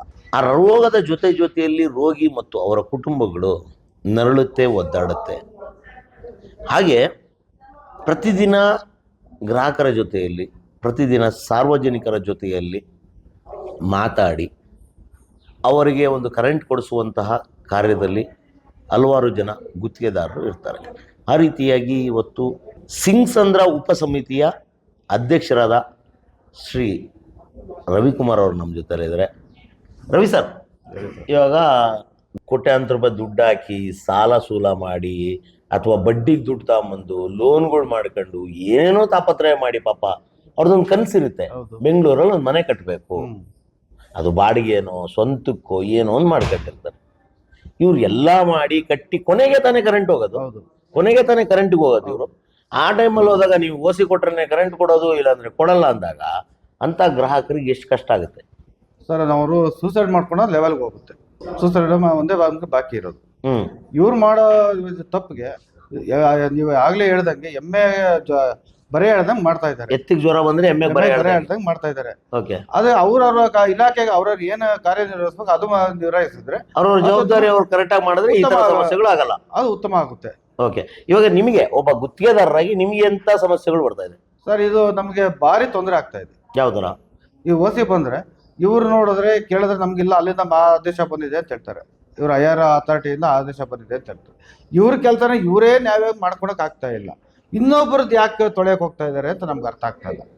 ಇವಾಗ ಅಕಸ್ಮಾತ್ ಆಗಿ ಪ್ರಾಂಪ್ಟ್ ಆಗಿ ಕಟ್ಟುನಿಟ್ಟಾಗಿ ಓಸಿ ಏನಾದರೂ ಇವರು ಜಾರಿಗೊಳಿಸ್ಕೊಂಡ್ರೆ ಬೆಸ್ಕಾಮ್ಗೆ ಸಂಬಳಕ್ಕೆ ದುಡ್ಡು ಸಿಗುತ್ತಾ? ಇಲ್ಲ, ಯಾಕೆ ಸಿಗಲ್ಲ. ಇವಾಗ MS ಬಿಲ್ಡಿಂಗ್ಗಳು ಅಂದಾಗ ಒಂದು ಮಲ್ಟಿ ಸ್ಟೋರ್ ಬಿಲ್ಡಿಂಗ್ ಕಟ್ಟಿದ್ರೆ ಕನಿಷ್ಠ 2 ರಿಂದ 5 ಲಕ್ಷ ರೂಪಾಯಿ ಡೆಪಾಸಿಟ್ ಆಗುತ್ತೆ. ಈಗ ಅದು ಇಲ್ಲದೆ ಅಂದ್ರೆ ಇವ್ರಿಗೆ ಈಗೆಲ್ಲ ನಮ್ಮ ಸಿದ್ದರಾಮಯ್ಯನವ್ರು ಏನು ಎಲ್ಲ ಉಚಿತ ಅಂತ ಕೊಟ್ಟಿದ್ದಾರೆ, ಈಗಲೇ ಇದು ಮಾಡ್ತಾ ಇದ್ದಾರೆ. ಅದರಲ್ಲಿ ಇನ್ನೂ ಇದ್ದಿದ್ದು ಅದೊಂದು ನಿಲ್ಲಿಸ್ಬಿಟ್ರೆ ಇವರು ನಾಳೆ ಬೆಳಗ್ಗೆ ಎದ್ದ ತಕ್ಷಣ ಯಾರ್ದ ಬಾತ್ರೂಮ್ ಕ್ಲೀನ್ ಮಾಡೋಕ್ಕೋ ಇಲ್ಲ ಮನೆ ಕೆಲಸಕ್ಕೂ ಹೋಗ್ಬೇಕಾಗುತ್ತೆ ಅಧಿಕಾರಿಗಳು. Okay, thank you Raveen. ಒಟ್ಟಾರೆಯಾಗಿ ಇಲ್ಲಿಯವರೆಗೂ ಜಾನವರಾಗಿರ್ಬೋದು ಅಥವಾ ರವೀಂದ್ರ ಅವ್ರು ಹೇಳಿರೋದು ಒಟ್ಟಾರೆ ಒಂದೇ ಮಾತು, ಯಾರದೋ ನೋವಿಗೆ ನೀವು ಮುಲಾಮ್ ಅಂಟಿಸ್ಕೋಬೇಡಿ ಬೆಸ್ಕಾಂ ಅಧಿಕಾರಿಗಳೇ ಅಂತ. ಕರೆಕ್ಟ್ ಅಲ್ಲ? ಹೌದು. ನೋವು ಅವ್ರಿಗಾಗಿದ್ರೆ ಅವ್ರು ಮುಲಾಮ್ ಅಂಟಿಸ್ಕೊತಾರೆ, ಇಂಜೆಕ್ಷನ್ ಹಾಕ್ಸ್ಕೊತಾರೆ, ಮಾತ್ರೆ ಅಂತಾರೆ. ಅವ್ರಿಗಿಂತ ಮುಂಚೆನೆ ನೀವೇ ಹೋಗಿ ಮುಲಾಮು ಮಾತ್ರೆಗೆ ಕ್ಯೂ ಅಲ್ಲಿ ನಿಂತ್ಕೊತಾ ಇದ್ರೆ ಮೆಡಿಕಲ್ ಶಾಪ್ ಮುಂದೆ. ಹಂಗಾಗಿದೆ ಕತೆ ಇದು. ನೀವು ಒಂದು ಕಂಪನಿ, ನಿಮಗೆ KPTCL ಕರೆಂಟು ಪುಕ್ಸಟ್ಟೆ ಅಂತೂ ಕೊಡಲ್ಲ, KPCLಗೆ ನೀವು ದುಡ್ಡು ಕಟ್ಟಬೇಕು. ಹಾಗಾಗಿ ನಿಮಗೆ ಬಂದಂಥ ಕರೆಂಟ್ನ ಸ್ಟಾಕ್ ಮಾಡೋದಕ್ಕೆ ಯಾವುದೇ ರೀತಿಯಾದ ಉಪಕರಣಗಳಿಲ್ಲ, ಸಾಮಗ್ರಿಗಳಿಲ್ಲ, ವ್ಯವಸ್ಥೆಗಳಂತೂ ಇಲ್ಲವೇ ಇಲ್ಲ. ಬಂದಿರೋ ಕರೆಂಟ್ನ ಗಾಳಿಗೆ ಯಾಕೆ ವೇಸ್ಟ್ ಮಾಡ್ತಾ ಇದ್ದೀರಿ? ಪ್ರಾಮಾಣಿಕವಾಗಿ ಹಣ ಕಟ್ಟುವಂತಹ ಗ್ರಾಹಕರಿಗೆ ವಿದ್ಯುತ್ತನ್ನು ಕೊಡಿ. ಮುಂದಿನ ದಿನಗಳಲ್ಲಿ BBMP ಮಾಡಬೇಕಾದಂಥ ಕರ್ತವ್ಯ BBMP ಮಾಡಲಿ, BWSP ಮಾಡಬೇಕಾದಂಥ ಕರ್ತವ್ಯ BWSSP ಮಾಡಲಿ, ಬೆಸ್ಕಾಂ ನೀವು ಮಾಡಬೇಕಾದಂಥ ಕರ್ತವ್ಯ ನೀವು ಮಾಡಿ. ನಿಮಗೆ ಸುಪ್ರೀಂ KRC ಆಗಲಿ BBMP ಅಲ್ಲ. BBMP ನಿಮ್ಗೇನಾದರೂ ಸುಪ್ರೀಂ ಅಂತ ಅನ್ಕೊಂಡಿದ್ರೆ ನೀವು BBMPಯಿಂದನೇ ಸಂಬಳ ತಗೊಳ್ಳಿ, ಬೆಸ್ಕಾಮಿಂದ ಸಂಬಳ ತಗೋಬೇಡಿ ಅವಾಗ. ಹಾಗಾಗಿ ನಿಮಗೇನಾದರೂ ಇವತ್ತಿನವರೆಗೂ KERC ನಿಮಗೆ ಒಂದು ನಿಯಮ ಮಾಡಿ ಕೊಡಬೇಡಿ ಅಂತ 2017ರಲ್ಲಿ ಬಂದಂಥ ನಿಯಮ, KERC ನಿಯಮ ಏನು ಕೊಡ್ತು? OC ಕಾಪಿ ಇದ್ರೇ ಕರೆಂಟ್ ಕೊಡಿ, ಇಲ್ಲಾಂದರೆ ಕೊಡಬೇಡಿ ಅಂತ ಕೊಡ್ತು. ಕಳೆದ ಸುಮಾರು 4 ರಿಂದ 5 ವರ್ಷಗಳ ಕಾಲ ನೀವು ಕರೆಂಟೇ ಕೊಡಲಿಲ್ಲ. 2021 ಕರೆಕ್ಟ್ ಸರ್? 2021ರವರೆಗೂ ನೀವು ಕರೆಂಟೇ ಕೊಡಲಿಲ್ಲ. ಅವಾಗ ಯಾರೇನೂ ಮಾಡೋಕ್ಕಾಗಲಿಲ್ಲ. ಒಂದಿಷ್ಟು ಕಳ್ಳು ಬೆಕ್ಕುಗಳು ಕಣ್ಮುಚ್ಕೊಂಡು ಹಾಲು ಕುಡ್ದಿರೋದು ಇಡೀ ಜಗತ್ತಿಗೆ ಜಾಹೀರು, ಗೊತ್ತಿದೆ ಅದು ವಿಚಾರ. ಅವಾಗ ಕುಡ್ದಿರೋ ಬೆಕ್ಕುಗಳು ಕೆಲವು ತಗಲಾಕೊಂಡು, ಇನ್ನೊಂದು ಕೆಲವು ತಗಲಾಕೊಳ್ಳಿಲ್ಲ. ಕೊನೆ ಒಟ್ಟಾರೆಯಾಗಿ ಸಾಲ ಸೂಲ ಮಾಡಿ ಕಷ್ಟಪಟ್ಟು ತಮ್ಮ ಜಾಗದಲ್ಲಿ ತಾವು ಮನೆ ಕಟ್ಕೊಂಡಂತಹ ಗ್ರಾಹಕರಿಗಾಗಿರ್ಬೋದು, ಸಾರ್ವಜನಿಕರಿಗಾಗಿರ್ಬೋದು ಈ ರೀತಿಯ ತೊಂದರೆ ಕೊಡಬೇಡಿ. ಆದಷ್ಟು ಬೇಗ ಇವೆಲ್ಲ ಸಮಸ್ಯೆಗಳು ಬಗೆಹರಿಲಿ. ಪಾಪ ಒಂದಿಷ್ಟು ಜನ ಮನೆ ಕಟ್ತಿರೋರು ತುಂಬ ಗೊಂದಲದಲ್ಲಿದ್ದಾರೆ, ತುಂಬ ಆತಂಕಕ್ಕೆ ಒಳಗಾಗಿದ್ದಾರೆ. ಅಯ್ಯೋ ನಾನು ಇಷ್ಟೊಂದು ಕೋಟಿ ದುಡ್ಡು ಹಾಕಿ, ಇವತ್ತು ಯಾವುದೇನು ಪುಕ್ಸಟೆ ಬರ್ತಾಯಿಲ್ವಲ್ಲ, ಕಬ್ಬಿಣದ ರೇಟ್ ಜಾಸ್ತಿ ಇದೆ, ಸಿಮೆಂಟ್ ರೇಟ್ ಜಾಸ್ತಿ ಇದೆ, ಒಂದು ಲೇಬರ್ ಕಾಸ್ಟ್ ಇವತ್ತು ಸುಮಾರು 1000 ರೂಪಾಯಿಗೆ ಹೋಗಿದೆ. ಒಬ್ಬ ಹೆಲ್ಪರ್ 800ರಿಂದ 1000 ರೂಪಾಯಿ ಅಂತ ಇದ್ದಾನೆ. ಯಾರೂ ಕಮ್ಮಿ ಇಲ್ಲ ಇವತ್ತು. ಹಾಗಾಗಿ ದಯವಿಟ್ಟು ಈ ರೀತಿ ಗೊಂದಲಗಳಿಗೆ ಸರ್ಕಾರಗಳು ಅಷ್ಟೇ ಆದಷ್ಟು ಬೇಗ ನಿರ್ಧಾರ ತಗೋಬೇಕು. ಸುಪ್ರೀಂ ಕೋರ್ಟ್ ಇನ್ಸ್ಟ್ರಕ್ಷನ್ಸ್ನ ಅಲ್ಲಗಳಿವೆ ಅಂತ ಹೇಳ್ತಾ ಇಲ್ಲ, ನಿಮಗಿರೋ ಬೈಲಾನೇ ನೀವು ಯೂಸ್ ಮಾಡಿ. ಅದಕ್ಕೆ ನಿರ್ದಿಷ್ಟವಾದ ಇವತ್ತೇನು ಗೊಂದಲದಲ್ಲಿ ತಗಲಾಕೊಂಡಿರೋಂಥ ಗ್ರಾಹಕರಿಗೆ ಆದಷ್ಟು ಬೇಗ, ಸಾರ್ವಜನಿಕರಿಗೆ ಆದಷ್ಟು ಬೇಗ ರಿಲೀಫ್ ಕೊಡಿ. ಈ ಒಂದು OC ಅನ್ನುವ ಭೂತಕ್ಕೆ ನಾಳೆ ಬಾ ಅಂತ ಒಂದು ಲೆಟರ್ನ ಬರೆದು ದಯವಿಟ್ಟು ನಿಮ್ಮ ಕಚೇರಿಗಳ ಮುಂದೆ ಅಂಟಿಸ್ಕೊಳ್ಳಿ. ಬೆಸ್ಕಾಂ ಅವ್ರಿಗೆ ಸ್ಪೆಷಲಿ ಇದು ಯಾವುದೇ ರೀತಿಯಾದ ಅಪ್ಲಿಕೇಬಲ್ ಆಗಲ್ಲ. ಕರೆಂಟ್ ಕೊಡಬೇಡಿ ಅಂತ ಸುಪ್ರೀಂ ಕೋರ್ಟ್ ಹೇಳಿದೆ ಹೊರತಾಗಲಿ, ನೀವು BBMP ಅವರು ಹೋಗಿ ಅವ್ರಿಗೆ ಲೆಟ್ರ್ ಕೊಡಿ ಅವಾಗ ಅವ್ರು ಕರೆಂಟ್ ಕೊಡಲ್ಲ ಅನ್ನೋ ಆರ್ಡರ್ಸ್ ಏನು ನಿಮ್ಗೆ ಬಂದಿಲ್ಲ. ಹಾಗಾಗಿ ಸಂಬಂಧಪಟ್ಟಂಥ ಅಧಿಕಾರಿಗಳು ಮತ್ತು ಹೊಸದಾಗಿ ಬಂದಿರುವಂತಹ ಬೆಸ್ಕಾಂ MD ಅವರು ಇದಕ್ಕೆ ಒಂದು ಗಂಭೀರವಾದ ಚಿಂತನೆ ಮಾಡಿ, ಗಂಭೀರವಾದ ಮೀಟಿಂಗ್ ಮಾಡಿ. ಸರ್, ಕಳೆದ ಬಾರಿ ಮಾಡಿದಂತಹ ಮೀಟಿಂಗ್ಗಳೆಲ್ಲವೂ ಕೇವಲ ಬಿಸ್ಕೆಟು, ಟೀ, ಕಾಫಿ, ಮಧ್ಯಾಹ್ನದ ಊಟಕ್ಕೆ ಸೀಮಿತ ಆಗಿತ್ತಾಗಲಿ ಯಾವುದೇ ರೀತಿಯಾದ ನಿರ್ಧಾರಕ್ಕೆ ಯಾವುದೇ ರೀತಿಯಾದ ಮೀಟಿಂಗ್ಗಳು ನಡೆದಿಲ್ಲ. ದಯವಿಟ್ಟು ತಾವು ಬಂದಿದ್ದೀರಿ, ಹಿರಿಯರಿದ್ದೀರಿ, ಆದಷ್ಟು ಅನುಭವಿಗಳಿದ್ದೀರಿ, ಸಾರ್ವಜನಿಕ ವಲಯದಲ್ಲಿ ಕೆಲಸ ಮಾಡಿದ್ದೀರಿ. ಆದಷ್ಟು ಏನು ವಿದ್ಯುತ್ ಗ್ರಾಹಕರಿಗೆ ಅನುಕೂಲವಾಗುವಂತಹ ಒಂದಿಷ್ಟು ನಿಯಮಗಳನ್ನು ತಂದು ಏನು ಗೊಂದಲದಲ್ಲಿ ಮುಳುಗಿರುವಂತಹ ಗ್ರಾಹಕರಿಗೆ ಆದಷ್ಟು ಬೇಗ ರಿಲೀಫ್ ಕೊಡ್ತಿರೋಂಥ ನಂಬಿಕೊಂಡು ಈ ಕಾರ್ಯಕ್ರಮ ಮುಗಿಸ್ತಾ ಇದ್ದೀನಿ. ಈ ಕಾರ್ಯಕ್ರಮದಲ್ಲಿ ಭಾಗಿಯಾದಂತಹ ಹಿರಿಯ ಗುತ್ತಿಗೆದಾರರು ರವೀಂದ್ರ ಅವರು ಮತ್ತು ಜಾನ್ ಬೆನಡಿಕ್ ಅವರು ಇಬ್ಬರಿಗೂ ಧನ್ಯವಾದಗಳು. Thank you sir.